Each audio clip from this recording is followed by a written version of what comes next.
মানুষ সবকিছু ভুলে যেতে পারে, সবকিছু। ঝগড়া, রাগারাগি, অভিমান, কষ্ট, খুনসুটি, সবকিছু। কিন্তু মানুষ যেটা ভুলতে পারে না সেটা হলো নিজের ব্যাপারে প্রিয় মানুষের মুখ থেকে শোনা কটূক্তি। মানুষের বুকের ভেতরে একটা অদৃশ্য টেপ রেকর্ডারের মতো সেটা বাজতেই থাকে। বুকের ভেতরে আটকে থাকে সে অপমান, গলার মধ্যে মাছের কাঁটার মতো বিঁধে থাকে সে অপমান, সে কটূক্তি। না গেলা যায়, না ফেলা যায়। একটা সময় পর আমরা সবকিছু ভুলে যাই, সব আঘাত মুছে যায়। একটা সময় পর আমরা হাসতে শুরু করি, দিব্যি ভালো থাকতে শুরু করি।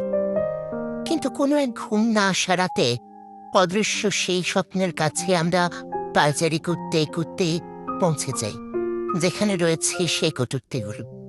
কি ভীষণ কষ্ট হয়, কি ভীষণ যন্ত্রণা হয়। সেই একই রকম যন্ত্রণা আবার ফিরে